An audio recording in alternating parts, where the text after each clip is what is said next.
Have you been to California? Seen the sights and people there? The charging unit. Oh, and what do you suppose we should do first? Charge the battery, charge the battery. That's right, because it takes maybe about, I think 4 hours, but when this kind of situation, it's going to take maybe about 6 or so because it's a brand new battery. It needs to balance. So you might have to wait till tomorrow to ride your bike. Forget that. Okay, we're going to charge up right now.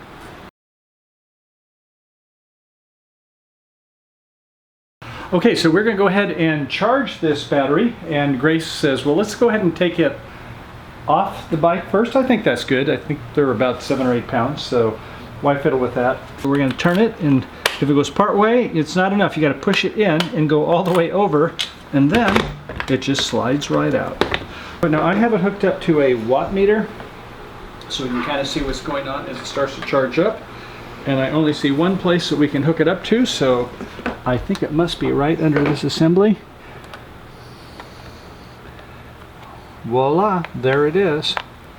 My recollection is we don't have to go ahead and turn it on with the keyway to do that, but let's take a look and see what our watt meter is telling us.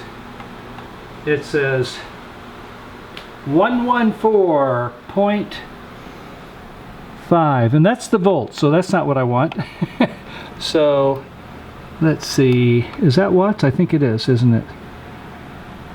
Is that right? It's only 1.1 watt? Huh, I would have expected more than that. Now it's up to 1.2, 1.3, so yeah, it looks like it's starting to take more watt as it's starting to eventually charge up those lithium ion. I can't remember if they're lithium ion or if they're lithium polymer, but anyway, if they're lipos or whichever, it's starting to go ahead and get a charge on it there. So we'll kind of monitor that as we go along. So I think now our bike is a little bit lighter, yes. So we're ready to go to the next step. What's that, darling? Let's put it all together. First thing we want to do is adjust the front hub. And I guess everything's facing backwards, so we're going to want to spin it around. Which way does it go? Okay, let's see the cables. I'm not sure if it matters. I think we're going to adjust this for the right height. And we're going to put on the tire next. So I think we're okay there. And next to the biggest Allen wrench is what we're going to use. We're going to loosen it up, and oh, by the way, I wasn't able to take care of this by myself very easily, so I got my cheater bar as an extender, put it into the Allen wrench, and got it loose. So okay, I think counterclockwise and gets loosened, and we're going to adjust this height here right now. So next we're going to have to take off these 4 Allen wrenches, and then we're going to go ahead and put the handlebar in front of that. And I don't know if it's going to be the same size. Looks like a smaller one to me. Yes, it is. So I guess that would be the next to the smallest, I'm assuming. And looks like that's going to come off quite easily.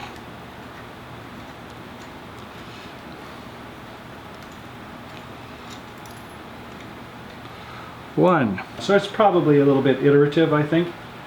But I think we can get a good idea in terms of where you're going to want them. And I think there's this one thing that I don't quite care for.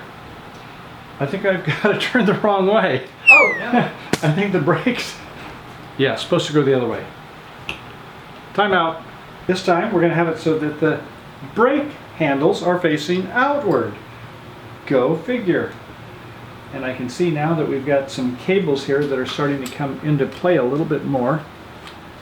But that's okay. It makes it all more worthwhile that way. So give that a little spin, not to tighten it too much. If one of them's looser, and sure enough one was looser, you got to still get that 4th one there. Don't be fooled into thinking just because one of them was tight, the one on the other side is not, because it wasn't. Okay.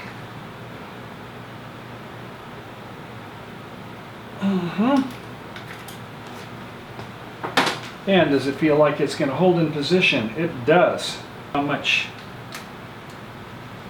do we want the handlebars to be up? Yeah, some people, they like to go forward. Some people like to sit up straighter, in which case they would probably want it back and more and up. I'm going to have it just a little bit more to the front for now. And then that's one of those things, as you get riding more, you can get a better feel in terms of how straight you want your arms and what the angle of your back is depending upon your riding style. And this one we're going to tighten up significantly. Okay, that's about as far as I can make it go without putting an extra extender on. So, okay, so that took care of getting our handlebars on. Make sure that we don't have any problems with the cables getting in there. It looks fine. Next up, we're going to go ahead and put the front tire on. So that means we're going to have to first loosen up. I think it's actually called a skewer. I suppose that's an appropriate name. But I'm going to try to keep all the assemblies in the same spot. So as you can see here, there's a spring on that side, and okay, the locking nut on the other side. So, oh, but wait, there's more. There was a spring that fell off on the other side also. And it looks like the spring is such that the small side of the spring, or the cone, goes towards the inside, and the big side, of course, goes this way. So it kind of recesses in there like that. I think over here is the brake, so I guess it faces this way. And does it come out? It does come out. Okay, so lifting it up, wiggling a little bit, and you know something? I think there's a smarter way. What do you think, Grace? I'm sure there is. So we're going to put that out of the way, and I'm going to get this pad here, and we're going to flip it upside down.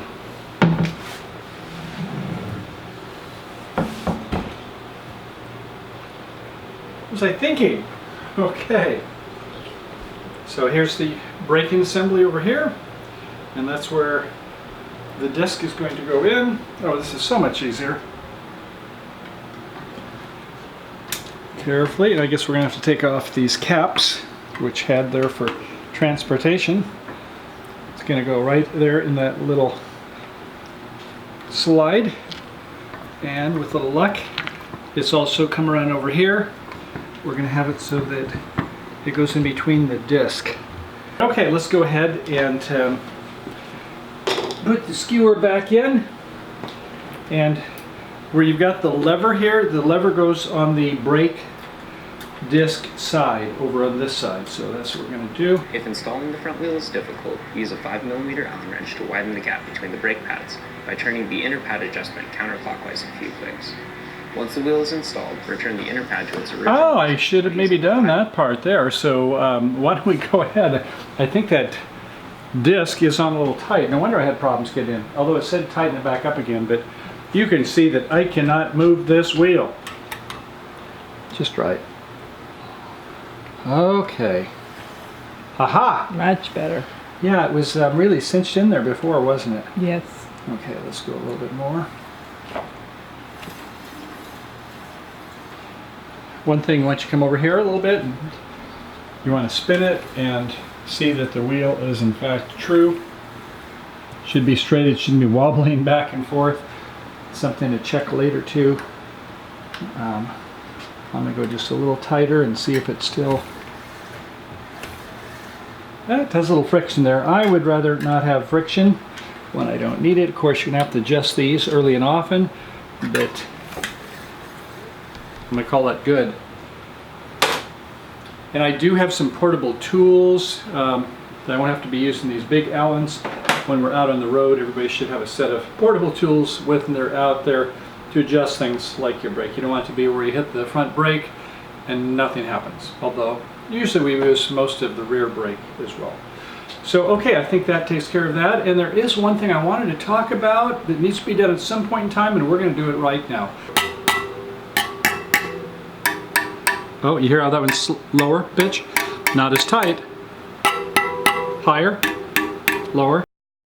Have you been to California? seen the sights and people there, walked the streets of sleepy sea towns, tasted salty ocean air.